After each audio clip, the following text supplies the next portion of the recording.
All right, we're good. And we're back for another week. And another beer, as always. And Joe, this week we've got the honor of Brazos Wortham joining us. That's right. On the podcast today. Yeah, happy to be here. Yeah, absolutely. And cheers, gentlemen. Cheers. Cheers. To the completion of another fun-filled week in cyber. This week it's a whiskey barrel aged double pecan porter from 512 Brewing Company. So I will say that the last podcast, and like we threw it out on LinkedIn, say, hey, go listen to this. And oh, by the way, mention, if you want us to drink a certain type of beer, please put that in the comments. And Terry Breedemeyer, longtime colleague, I've known that guy literally 20 years, put in Yealing Black and Tan. Yeah, Youngling, yeah. Or is it Yinling? I thought it was Youngling. Yeah, Yingling was how I've always heard it pronounced. Or is it Yealink? I don't think anybody really knows. It's like anyway, Schlotzsky's. It's a Chinese beer. It's one of those communist beers. Sure. Okay. Anyway, the Yealing Black and Tan or some sort of double walnut porter Hershey thing. And I looked and I tried to find it and I couldn't find it. So, Mr. Breedemeyer, if you're listening, this double pecan porter was the closest that I could find. And so, let's see. It's pretty good. I'm not going to lie. Though, of course, I'm a huge fan. Holy cow. I'm a fan of porters. Yeah. How much alcohol does this one have in it? 5. Less volume, though, this time. Yeah, 9.5. Oh, so it's still 9.5%. How do we do that? But I told you I like my porters. So this one is out of this one is from 512 Brewing in Austin, Texas. Yeah. So thank you, 512 Brewing. We would love to have you sponsor us at some point in time. Yeah, that's how that works. Second podcast already asking for sponsors. I guess it's technically like the 9th if you count the last. Yeah, the last season 1 that's not a season. Right. So today I've got some topics that I do want to discuss, and some of them are pretty pertinent. And one of the things that I thought about when kind of getting the outline together for this podcast was, what do we see currently in the state of cybersecurity? That's always something that we want to talk about. But one of the things that has come front of mind lately because of the industry that we're in and the clients that we serve is I want to discuss the role of government in cybersecurity. Dun, dun, dun. Oh, man. Where are you going? No. So walks out. Yeah, so I think we all agree that there is a role for government, like big government, sure, federal government, state government, in cybersecurity. But where this hits us is, especially in the state of Texas, the state government has set aside a very large amount of money for K-12 to help them with cybersecurity. Now, all of us sitting in this room, we've been doing this for several years. We've been in this industry several years. We understand that K-12 is very underserved and often overlooked. That's one of the reasons why we focus on K-12. And a couple of years ago, the state of Texas decided to set aside like $25 million to help K-12 in their cybersecurity posture. Per year for 2 years. No. So it was. I can't remember the exact numbers, but it was something. So I think it was around like $55 million over 2 years or something. Yeah. So. Because Texas only meets every 2 years for its right. legislative sessions on that. The problem, and so we all agree that's a good thing, mm-hmm. right? Yeah. We agree. If you're going to spend taxpayer money on cybersecurity, absolutely put some aside, help those that can't help themselves, right? Mm.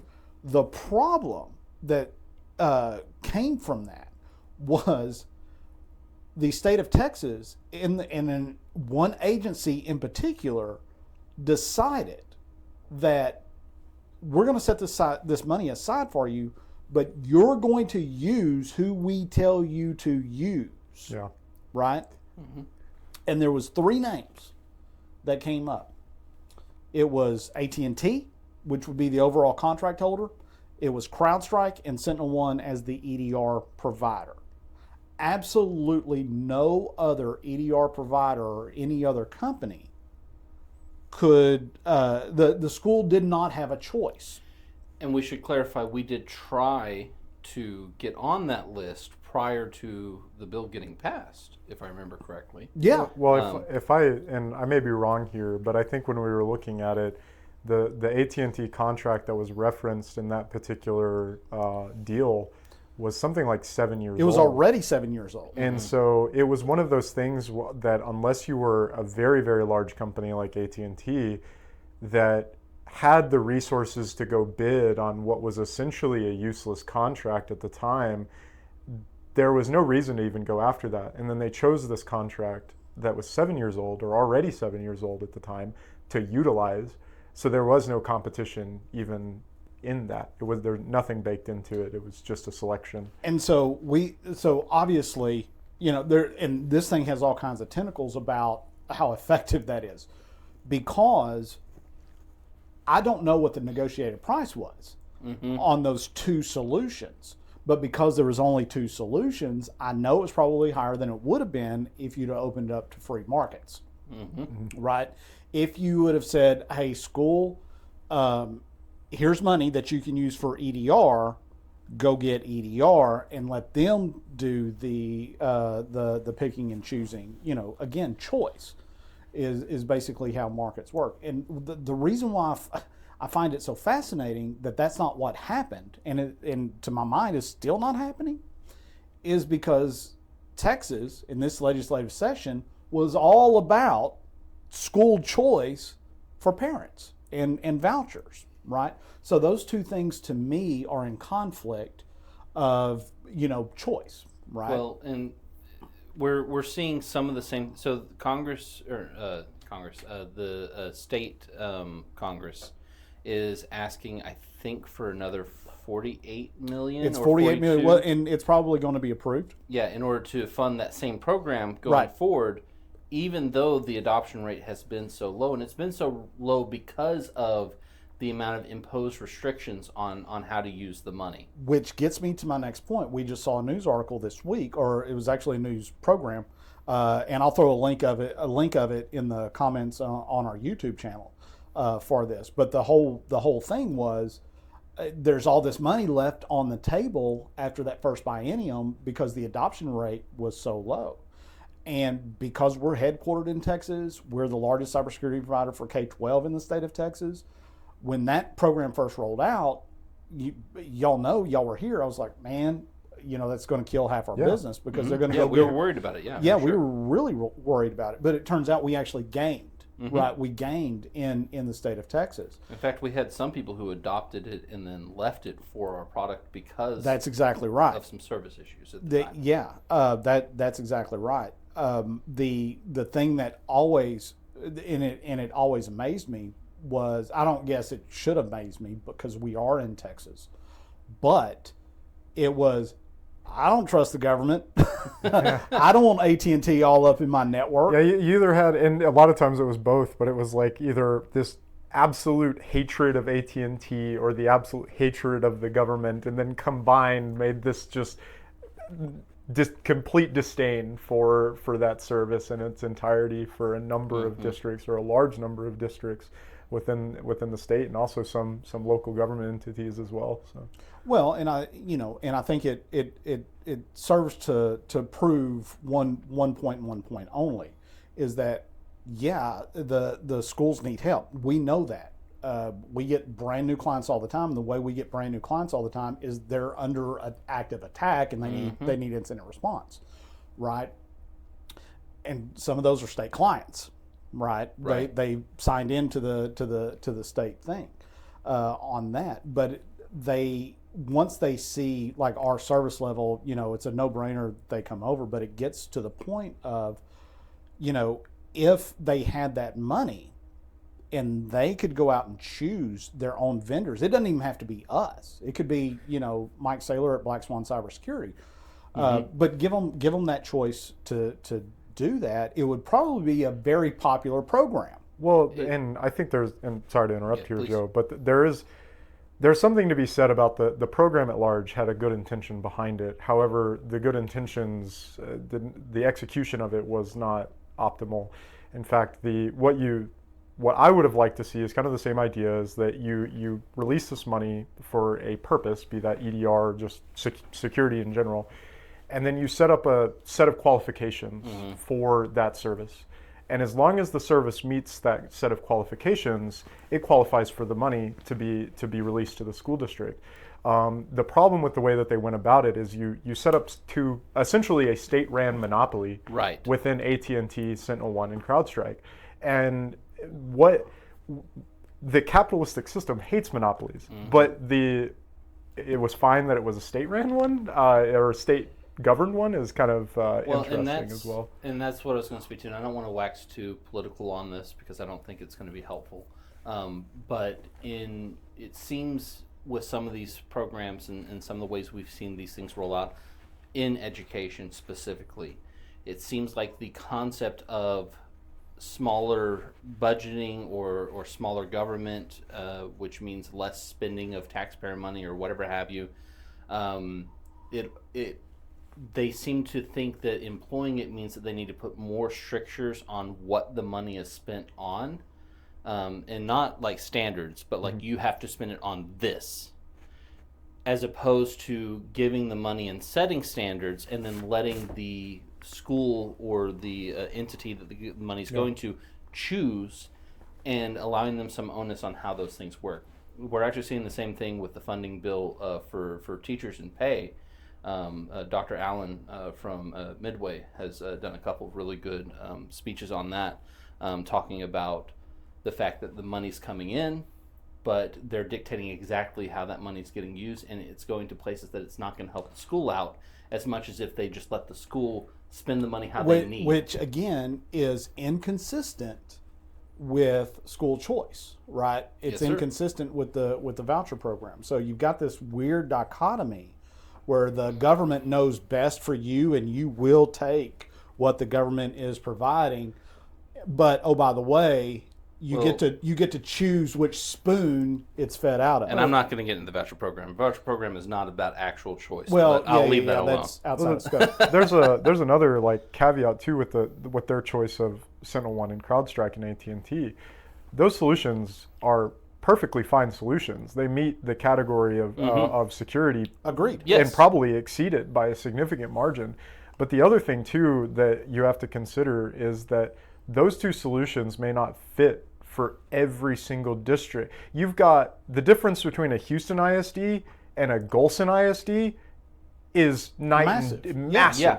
And the idea of plopping and I've heard those solutions referred to as this, and these Ferrari type solutions to a school that may honestly need something like a Ford would probably save the state a lot of money with just being able to allow the district to actually choose what they want to use. But that's the problem. You get the lobbyists involved, right? And CrowdStrike, SentinelOne, AT&T, they got deep pockets. They got whole divisions just with attorneys in back rooms full of lobbyists, plotting this stuff out. And so of course, in the recesses of my mind, I'm thinking, okay, where was the decision made that only 2 EDR providers would be allowed in? And was that made so they could point to, well, there is choice. Right, there's 2, so you can choose one or the other. Right. Yeah, so, I mean, I don't know where that's at. All I know... The illusion of choice. All I know is that I think it was set up terribly to begin with. And again, we'll link that article about all that money being left on the table. And I guarantee if you go and poll those schools, they'll tell you, we knew about it. There is no way I'm adopting some sort of state program that gives them the ability to come and audit me whenever they want to. Remember, the I in ISD stands for independent. Right. Right. So that is part of the problem. If they would have done like the SLGCP grant did, which is here's federal money, let's give it to a state committee. Was literally the standards. Yeah. That they set a set of standards that it must hit to qualify for SLGCP money. As long as you're part of that standard and you were a part of the program, you get approved and they give you your money. Right. Which is how that should have been done for that as well. But Yeah. So as far as the role in cybersecurity, I think there's a role in government, even state government. I think incident response is a key role. Mm-hmm. You may not have boots on the ground for incident response, but a hotline. And I know that the governor has just signed the bill to set up UT San Antonio. I think the cyber regional SOC. Yeah.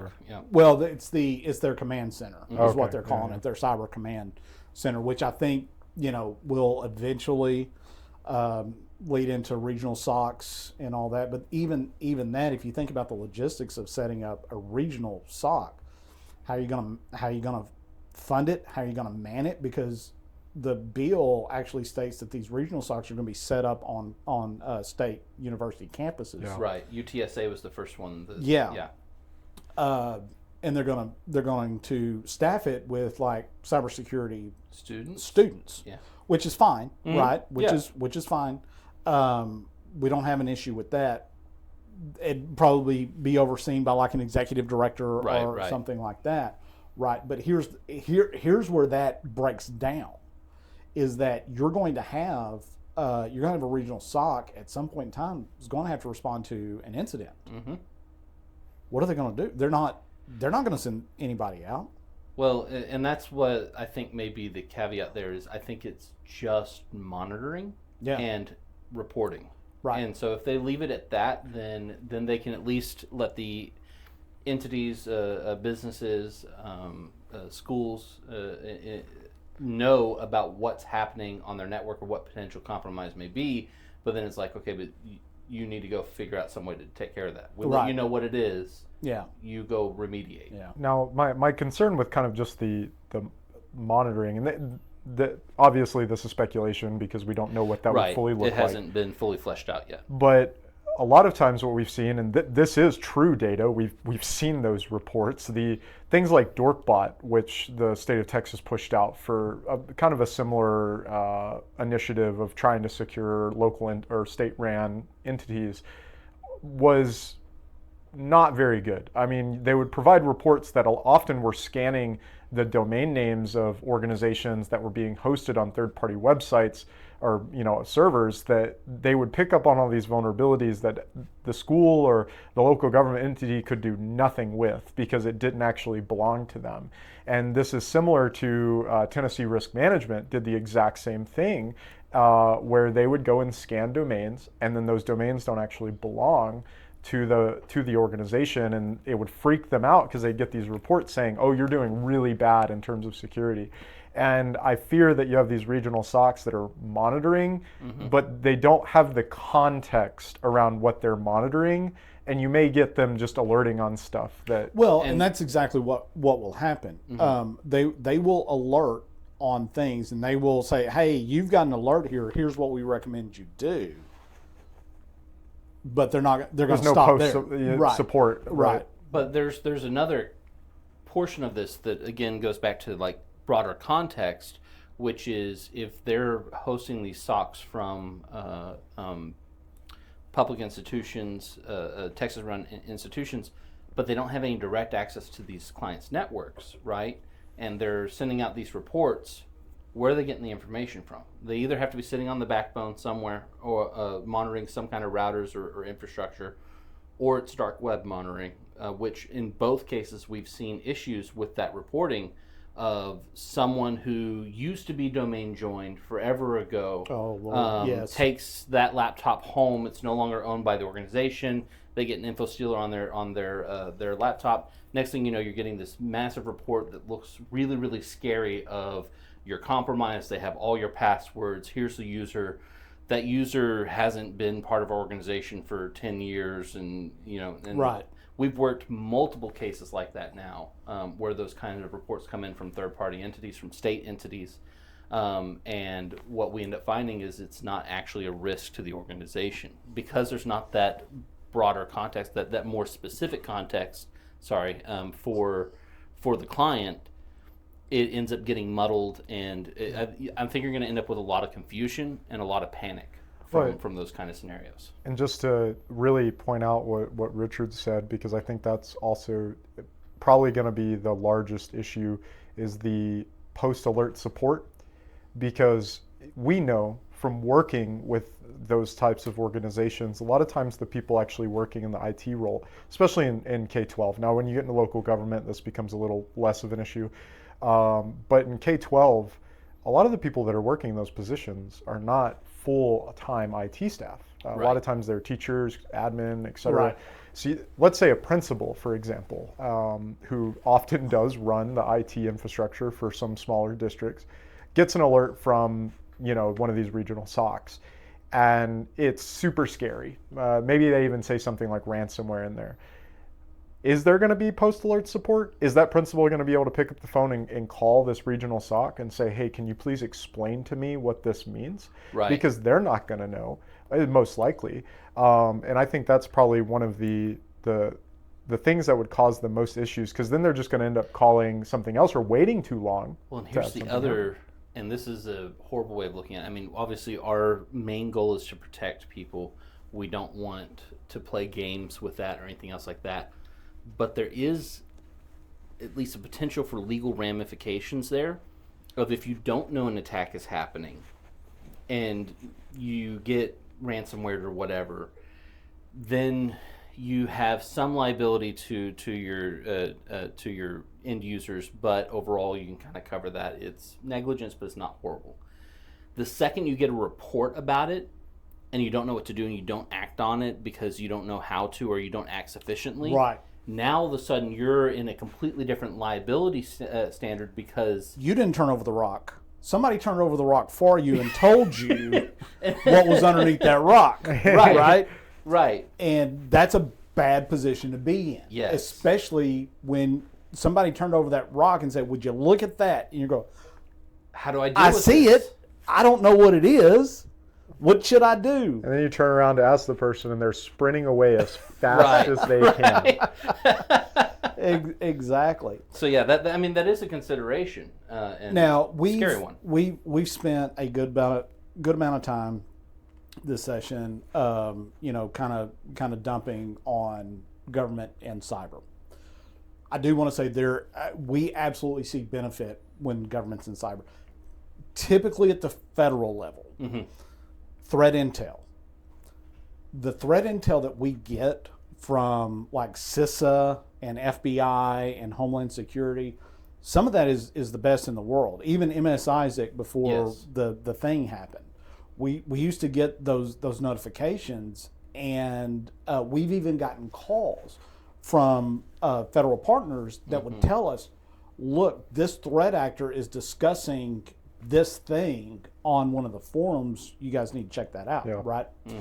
That is worth its weight in gold.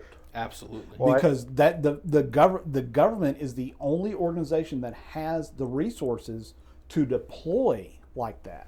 I think another thing, which I know a ton of people in the cybersecurity space will agree with this, but the CVE system and maintaining that database is something that only a government entity can do, because the standard that is set by that is so crucial. Because we can already see that whenever you go to like a FortiGate, a Palo, you insert any of these different companies, and they just have 1,000 different naming conventions for things that's specific to their organization.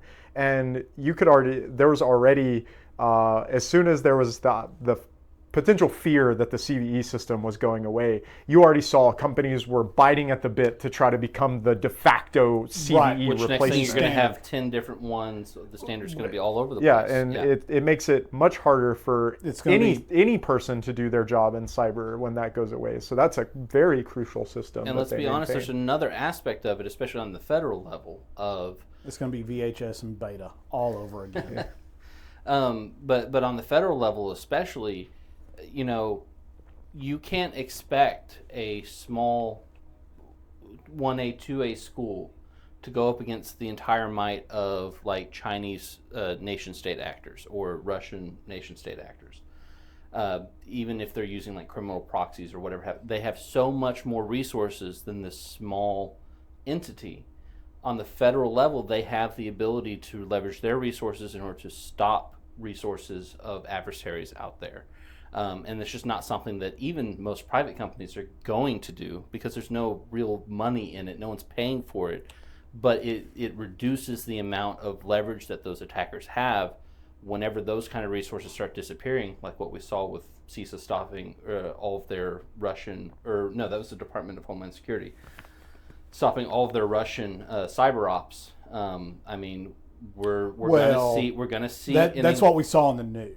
True. We don't know what's going on. True, but even that alone puts my hackles up because if they have the ability to put up more resources that aren't getting taken down, relatively quickly. Yeah. Consistently. Yeah. Sorry, that's the word I was looking for. No more beer for you. I know, right? That's already empty. I said I like porter. It's been a rough week, hasn't it? But if they're not consistently taking down those resources and keeping that at bay, we already have problems with the fact that there's that pyramid of pain. You can't block IP addresses; they're just going to change them all the time. If they have other resources, they can start doing dynamic things. Let me respond to that. The whole defunding CISA and Homeland Security and the cyber ops against Russia. That's surface level. That's what we see in the news. And man, news organizations these days, we've seen it even locally. Mm-hmm. They don't fact check. They don't really dig into stuff, so we don't know, right? We don't know that there's some dude that's been doing this job for 50 years in the basement in the bowels of Quantico, Virginia, keeping track of all this stuff, and has been doing it across multiple administrations on that. We don't know that. But yeah, it is a concern. Mm-hmm. But for me, that's where government has its role. Right. That's where government has its role. And I think government should provide resources, but let the individual governmental entities choose how best to deploy those resources, right? Because again, one size doesn't fit all, and it shouldn't on that. But it is a nice segue into the news, right? So we had some news this week that was on Monday, I believe, that is right up our alley. You may want to open that second beer for this one. All right. I want to talk about power schools. Oh, yeah. Yeah, that one. So let me just recap for all three listeners that we have. Right. What the power schools breach was. So back in December, power schools announced that they had a breach, a pretty significant breach, where it was either one of their support accounts, something got hacked, it was a credential theft, hackers got in there, exfiltrated all of this data from power schools. Now, I said on the last episode, I was very happy with the way power schools handled that. They were kind of upfront about it at the time. There was a little, hey, nothing to see here, but hey, just go, if you want to know, go look at those logs. And every school that we dealt with, there was a client of ours that had that. When they went and looked in the logs, yeah, we were affected. Okay, which led us to believe that it's probably way bigger than what power schools led on. But we have no proof of that. That's just an opinion, right? Power schools then came out and said, we talked to the threat actor and we paid them, and they promised not to release any data. I remember that distinctly, and I'll put a link to that in the YouTube channel as well. To which the entire cybersecurity community collectively at the same time went, yeah, right. We knew that A, either that did not happen, or B, even if it did happen, there is absolutely no way a breach that large, they're going to be able to sit on all that data and delete all that data. Come to find out, this past week we got word that these threat actors, or maybe affiliated threat actors, are starting to use that data and go after the individuals involved in that breach to the extreme, calling individuals, saying, teachers, I've got your data. I'm going to release it unless you pay me or unless your organization pays me. Nobody has engaged with me. We saw a memorandum from the state attorney general's office in New York, basically confirming that this is the case, that these threat actors are absolutely reaching out to individuals for extortion, right? Now, this is a good 5 months after this attack took place. Which leads me to question, and I guess this is just going to be my speculation episode because this is pure speculation again. Hey, we just, nothing here is fact. Right. just a good old conversation over beer. There's nothing fact when you start introducing beer to the conversation. Right. But it makes me wonder how much of this is the initial threat actor and how much of this is potentially a new type of campaign of, we hear about all these breaches all the time, and there's these vast breaches. If I can prove that someone's related to that breach, why don't I just extort them individually? The company may have paid the original threat actor, but if I can extort the individual person, they pay me, whether I can prove that I have anything or not. Because we've seen stuff like that before in the past where they'll pretend to exfil. They didn't actually exfil anything, but they got a couple screenshots for you, and they'll be like, well, pay me. Right. And it's like, okay, well, I need more proof than that. And you go down the line, and eventually you come to the conclusion, they actually never were able to make it past your defenses. They just happened to get a couple screenshots out, and they're just trying to extort money out of you. With such a large breach like that, and it being very easy to ascertain whether someone's a teacher, and more likely than not, they're going to be a Power Schools affiliated school because of how large of their reach is. Right. Power Schools is huge. You just start targeting teachers and saying, hey, I got your stuff, and see if they'll pay you. I mean, that's not that far-fetched. Well, but, I mean, the report that we got was like cell phone stuff. So if they didn't get anything, how do you got this data, right? True. Well, and I think that, so there's two kind of points that I want to make here. So one kind of talks about the idea that, so there has been this very thin veil, and I think most people within anybody should understand, but especially in the cyber world, that who you're dealing with are criminals, and at the end of the day, they have absolutely no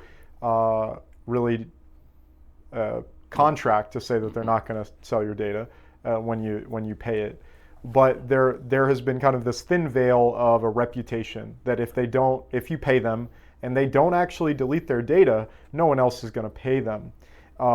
And what I think this kind of breaks down potentially, which not to say that Power School's paying them and then this coming out is a good thing, but this coming out may end up completely destroying the narrative that these criminals have any sort of reputation in actually upholding what they're telling you, because they're criminals. I mean, that's what they're going to do.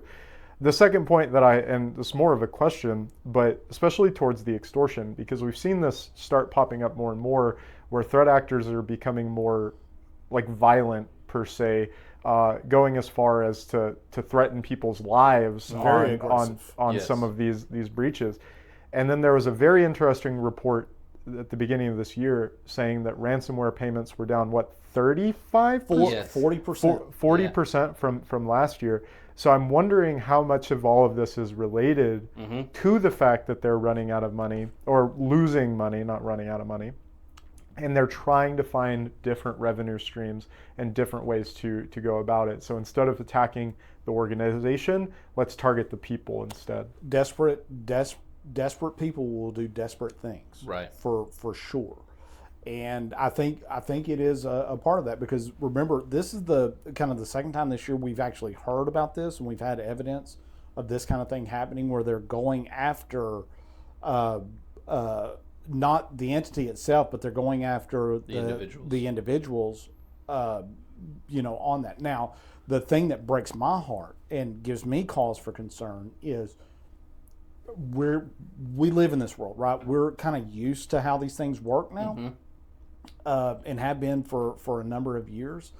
But if you're a housewife, if you're a mom, if you're a dad, and you get a message on your phone and say, hey, this is Lockbit, and here's all your information, and I'm about to release this to Facebook and MySpace and whatever else is out there, that is going to shake you to your core. And I wonder if that's partially due to the increase in cybersecurity insurance and incident response specific organizations. Not saying that they shouldn't be doing what they're doing, but because our response has become so codified and so expert as far as the way that it's functioning, people know, okay, I'm an organization, I got ransomware, call up my cybersecurity insurance or call up an IR team. They come in, they start negotiations with a threat actor, they get that price way down, whatever have you, right? That's so codified and so by rote now, the attackers may be trying to find another way around that principle, and the only way to do that is going straight to the end user. I don't think it's that. I think it's more that more organizations are saying, you know what, screw you. Yeah. I'm not going to pay you. Well, I think it's gotten to the point that the data being stolen for an organization, and not everybody, obviously, every person we ever talk to, an organization that gets hit by it, does feel like bad about it. I mean, you're having your employees, and potentially in the K through 12 space, your students, their data is stolen.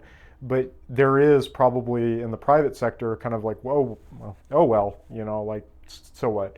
While a good way around that is, let's not deal with the faceless private entity or faceless organization.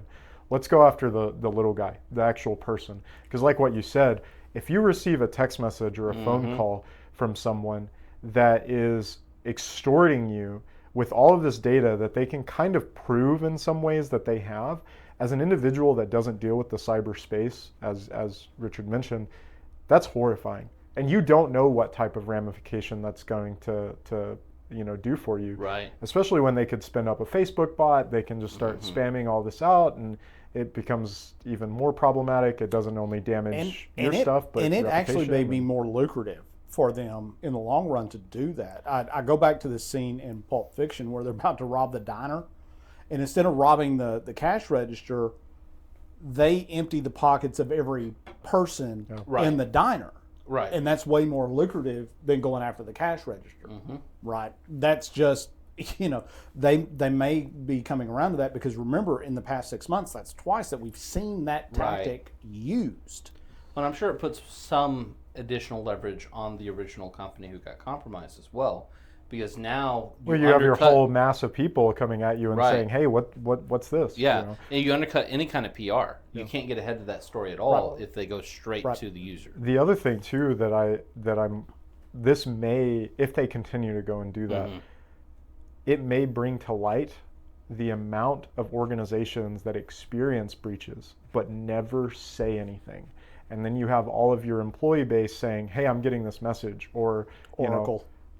Then so, because it does happen, especially if you have a very quick response, and maybe they didn't get everything. Maybe they weren't able to lock everything up, and the IT team was able to restore within downtime. Oh, we just had this IT issue. No one experiences anything. Right. But all of a sudden you have again, that extortion message that keeps hitting you, and then a number of employees get it. Well, questions start to get asked at that point. So I agree. And I think as ransomware evolves, because I don't think it's going away. No. But I think it will evolve. And we touched on this last week during our episode. We're not really sure what it's going to look like in a year. Mm-hmm. But this avenue appears to be a very lucrative type avenue, right? And to your point, organizations would be way better suited to get in front of it, and maybe provide some training to end users that may get or people that would have been affected. Maybe some training, even if it's an FAQ on how to deal with a threat actor that reaches out to you directly.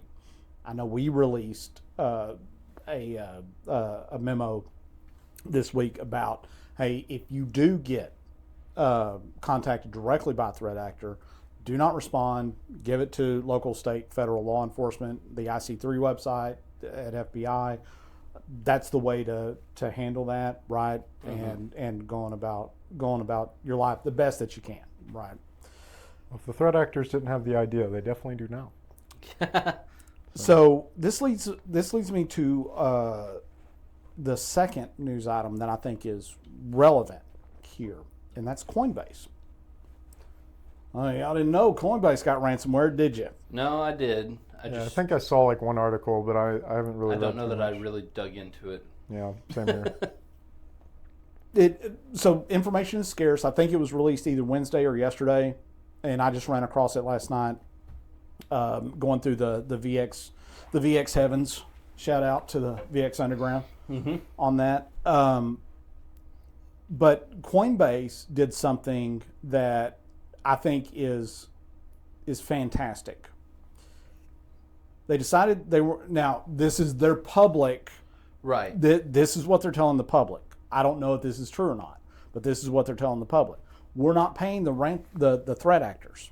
What we're going to do is, here's a $20 million bounty for anyone that can provide us information about who this is. Right, which is commensurate with the amount that the threat actors were asking. The threat actors were asking for $20 million, right? So they at least publicly, they're turning the tables on the threat actor, because $20 million is a lot of money. Now,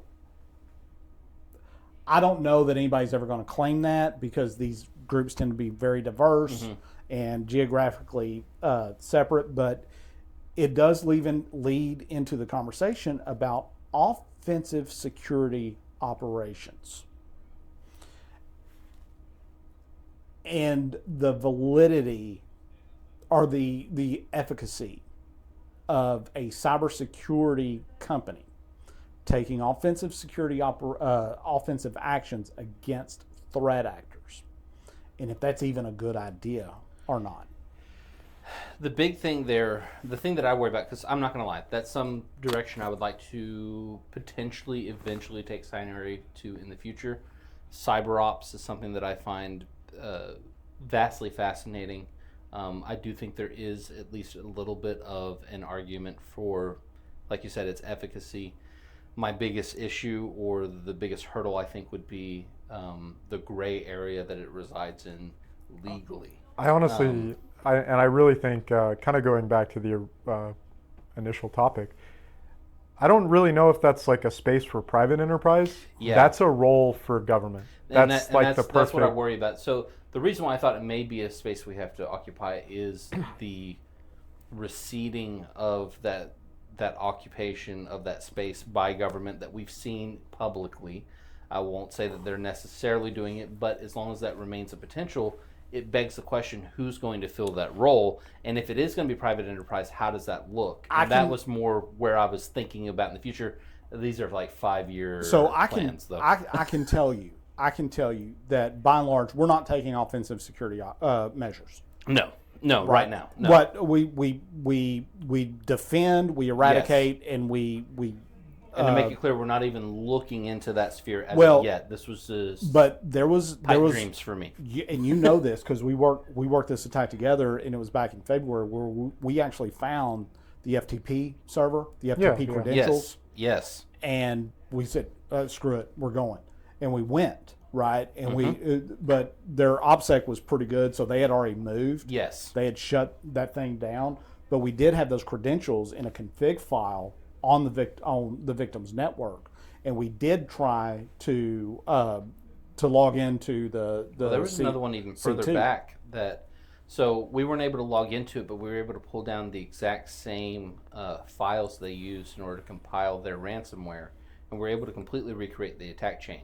We did not go the next step further of taking down that deployment, which would have been the offensive side of it. So here's the danger with offensive security operations from the private sector. We don't know what the government has out there. Right. In other words, those Tor nodes could already be infiltrated. We just don't know. They and the government, and we've seen this. They're not going to divulge sources and methods to us when we do get that threat intel that we had talked about. They will tell us what they're seeing, but they're not going to tell us where they're seeing it from. They're not going to tell who told them that. Right. They're going to give us very generalized things about that. And the danger with offensive security operations from a private enterprise standpoint is you may actually hamper and destroy more than you're helping. Because Agreed. Again, you don't have the knowledge that the federal government would have about those particular nodes and what they're seeing, because they're getting their intel from somewhere. Well, and I can't really, obviously that's a space, kind of like Joe, it's a lot of speculation. Yeah.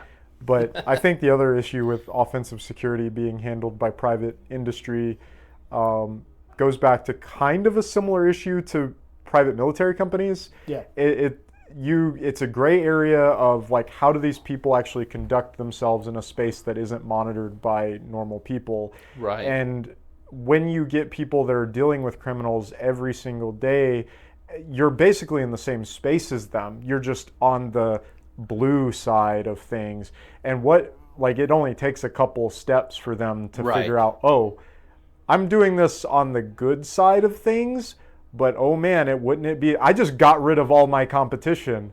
What stops me from going and just doing this secretly on some other stuff? Or unfortunately, the second you step into gray hat, it's only a few stains away from being black hat all of a sudden. Again, the problem for me has always been the unknown. I don't know what the assumption that I make is that the federal government has hooks into a lot of things in the deep webs, right? I don't know what those nodes are. So therefore, because these threat actors and evildoers in the dark webs, they could cross job descriptions. In other words, you could have sex traffickers also operating as ransomware actors. Sure. And so the larger thing is the sex trafficking. We need to shut that down. Well, if you take down the ransomware threat actor node, or you destroy that network, whatever, you may lose a ton of intel on the sex trafficking bit, and that's the thing that's always bothered me about private enterprise trying to do that. Now, I'm not saying that we're going to stop doing the one-offs, right? If we get creds and we know that that's data going, we're absolutely going to try to figure out what's going on with that node, and of course report it to IC3 or whatever. But I think that's different, right? Because that's not true offensive security. That is probing and discovery of intel about an attack chain or a specific APT. At no point in time do we look at how do we disrupt their operation. We look at figuring out how their operation works. How we stop the attack. We look at pulling down files that they may have on there in order to see what those scripts actually do, or maybe if we could get onto a server, dumping like the history of the command line to see how they perpetrate their attacks. But at no point in time are we like, okay, how do I shut down the server? how do I delete all their data? So we're not going into true offensive security at that point. We would report it and then leave that up to someone else. And I think that's the clear distinction there of we don't take that action because of those very things that you're talking about. Not only that, but it also makes, we defend a lot of people. We are already a little bit of a target, but the second we start making enemies, we become a very, very big target for certain people, and that could cause a lot of extra stress and potentially increase risk for our clientele that we don't want. There was a show on HBO years ago called The Wire. And they referred to the criminal enterprise, the cops and robbers, bad guy and all that, as the game. And they would talk about being out of the game or being in the game. If you put yourself in the game, then you're a target at that point. But if you're outside of the game, I'm not even worried about you because you're not in the game. Right. Right. And so I think that's a kind of a lot of where that resides. Now, having said that, these threat actors are freaking pirates. They will compromise anyone. They will hijack anyone. We've seen children's cancer research institutions ransomware. They don't care. They do not care. There is, they are who they are. So with that, there's no honor among thieves. There is absolutely no honor among thieves. And we're out of beer. So with that, I think I'm going to close out this podcast.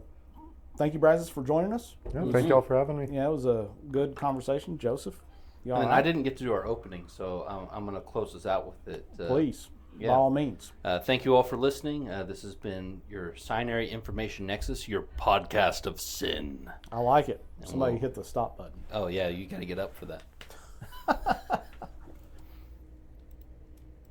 It's the one that says stop recording. No, on the right. Now down.